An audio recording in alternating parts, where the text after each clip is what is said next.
Like 10க்கு வந்து I give 6.5. 6.5. ஏன்னா வந்து மணிரத்னம், எஸ்டிஆர் அண்ட் கமல் சார்னு பார்த்தா it will be work out. Trisha as a ஃபேன்ஸா ஒர்க் அவுட் ஆகும். ஆனா வந்து கேரக்டரைஸ் வந்து அந்த ரோல் இப்போ யாருமே த்ரிஷா ஆக்ட்ரஸ் ரோல் கொடுக்கறது இல்லை. ஹாய் ஹலோ வணக்கம் நண்பா நண்பி எல்லாரும் எப்படி இருக்கீங்க? நல்லா இருப்பீங்கன்னு நினைக்கிறேன். இன்னைக்கு வந்து நம்ம எங்கே வந்திருக்கோம் அப்படின்னு பார்த்தீங்கன்னா ரோகிணி தேட்டர் தாங்க வந்திருக்கோம். இன்னைக்கு நம்ம இந்த தேட்டரில் வந்து பார்த்தீங்கன்னா என்ன படத்தோட ரிவ்யூனா, ஸோ தம்ப்லைனை பார்த்து தெரிஞ்சிருந்துருப்பீங்க. எஸ் தக் லைஃபோட ரிவ்யூ தான் வந்து கேட்டு தெரிஞ்சுக்கலான்னு வந்திருக்கோம். இப்போ படம் எப்படி இருக்குது அப்படின்றத வந்து நம்ம வந்து மக்கள்கிட்ட கேட்டு தெரிஞ்சுக்கலாம் வாங்க. நான் ஓவர் எக்ஸ்பெக்டேஷன் இருந்தேன். ஆக்சுவலி மணிரத்னம் சார், அதுக்கப்புறம் பார்த்தீங்கன்னா த்ரிஷா மேம், அசோக் செல்வன் சார், இந்த மலையாள ஹீரோ, இந்த மாதிரி நிறைய பட்டாளங்கள், கமல்ஹாசன் சார், எஸ்டிஆர் சார், இவ்வளோ பேர் சேரும்போது அது எஸ்டிஆர்லாம் கமல்ஹாசனோட சேரும்போது வேற லெவலில் இருக்கும் அப்படிங்கிற ஒரு மைண்ட் செட்டில் வந்தேன். பட் கொஞ்சம் டிசப்பாயின்மெண்ட்டாக இருக்குது. ஏன் அப்படின்னா நிறைய இடத்துல ரொம்ப லேகாக இருக்கிற மாதிரி ஒரு ஃபீலாக இருந்தது. உங்களுக்கு வந்து ஃபர்ஸ்ட் ஹாப்லாம் பார்த்தீங்கன்னா சும்மா பேசிகிட்டே இருக்கிற மாதிரி ஒரு ஃபீலாக இருந்தது. சொல்கிற மாதிரி இல்லை, ஸ்க்ரீன் பிளே கிரிப்பிங்காகவே இல்லை, ரொம்ப ஈஸிலி ஜட்ஜபிளாக தான் இருக்குது. ரொம்ப ஃப்ளாட்டாக இருக்குது, ஸ்க்ரீன் பிளே ஃப்ளாட்டாக இருக்குது, ரொம்ப ஃப்ளாட்டாக இருக்குது. ஸோ நிறைய ரிவ்யூ நான் பார்த்தேன், எல்லாமே பாசிட்டிவாக வந்து பார்த்தீங்கன்னா ரிவ்யூ கொடுத்துட்டு இருக்காங்க. நான் எஸ்டிஆர் கமல் ஃபேன், ரெண்டு பேரோட டை ஹார்ட் ஃபேன் தான். இருக்கிறதானே சொல்ல முடியும், பொய் சொல்லக்கூடாது இல்லையா? படத்தில் லவ் சீன்ஸ்லாம் இருக்காங்க, லவ் சீன்ஸ்லாம் இருக்குது. ஆனால் ஏன் இருக்குன்னு தான் தெரியல. எஸ்டிஆரும் இருக்கு, அவங்களுக்கும் இருக்குது, கமலுக்கும் இருக்குது. ஆனால் அது ரெண்டு பேருமே த்ரிஷா மேலே தான் வருது. அது த்ரிஷாவை நீங்கள் கட் பண்ணி அப்படியே தூக்கிட்டாலும் ஒரு ஜம்ப் ஸ்கேர் கூட இருக்காது, அதில் ஒரு லேகே இருக்காது. ஏன்னா அவங்க இருக்கிறது தேவையில்லாத ஒரு ஆணின்ற மாதிரி தான் எனக்கு தோணுச்சு. பட் ஃபைட் சீன்ஸ்லாம் அப்படின்னா இருக்கு. ஃபைட் அன்பர்யூ ரெண்டு பேர் பண்ணியிருக்காங்க, அவங்கள்ட்ட நல்லா ஒர்க் பண்ணியிருக்காங்க, சூப்பராக இருந்தது. கொஞ்சம் நல்லாவே இருந்தது, ஸ்டைலிஷாகவும் இருந்தது, யூனிக்காகவும் இருந்தது. எஸ்டிஆரோட கம்பேக்னா இல்லை, அவர் கம்பேக் கொடுத்துட்டாருங்க, மாநாடுலேயே கொடுத்துட்டாரு. ஏன்னா 9 o'clock ஷோ நல்ல காலம் ஏர்லி மார்னிங் ஷோவில் கேன்சல் பண்ணிட்டாங்க.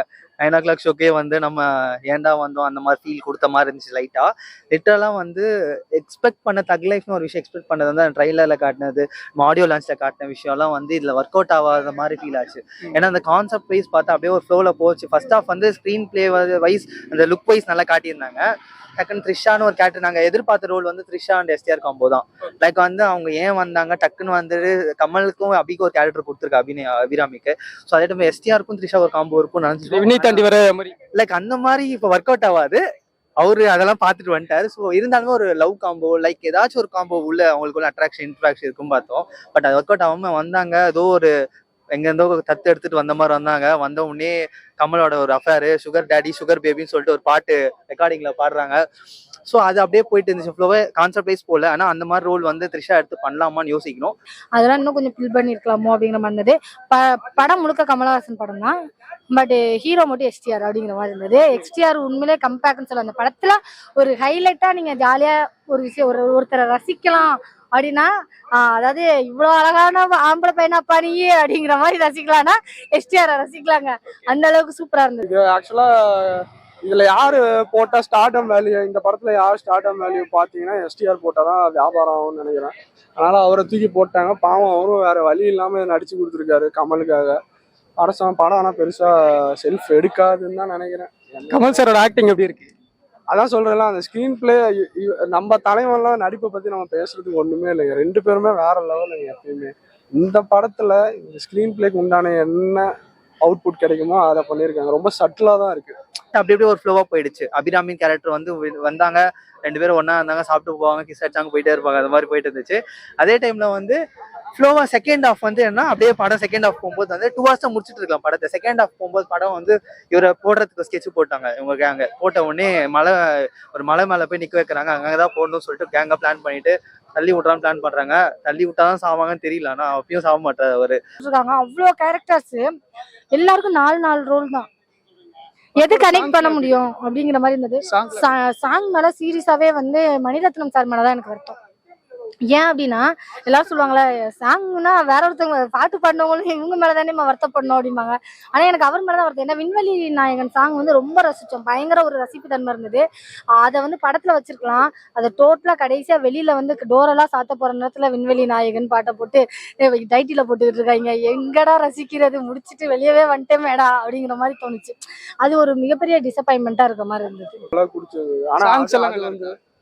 பிளேஸ்மெண்ட் ஆஃப் சாங்ஸ் அதெல்லாம் நல்லா தான் இருக்கு. அது வந்து ஃபுல் சாங்லாம் போல, ஜிங்கிச்சா மட்டும் ஃபுல் சாங்கா இருக்கு. மற்றதெல்லாம் கட் சாங்ஸ் தான் அங்கே வருது. பிஜிஎம் 2-3 இடத்துல நல்லா இருக்கு. ரஹ்மான் அவரோட வேலையை எப்பயுமே அவர் குவாலிட்டியா கொடுக்கறது வந்து தரமா கொடுத்துருவாருங்க. அவர் சைட்ல வந்து எந்த தப்புமே இல்லை. நம்ம சைட்ல தான், மணிரத்னம் சைட்ல தான் தப்பு. அது அவர் ஒத்துக்கணும். அவரு பேசாம ரிட்டையர் ஆயிடுறது நல்லது. ஒன் டைம் கண்டிப்பா வாட்ச் பண்ணலாம் மூவி. போரா போல, லேகா போனான்னு சொல்ல, போரா போல, ஒன் டைம் வாட்சபிளா இருக்கு.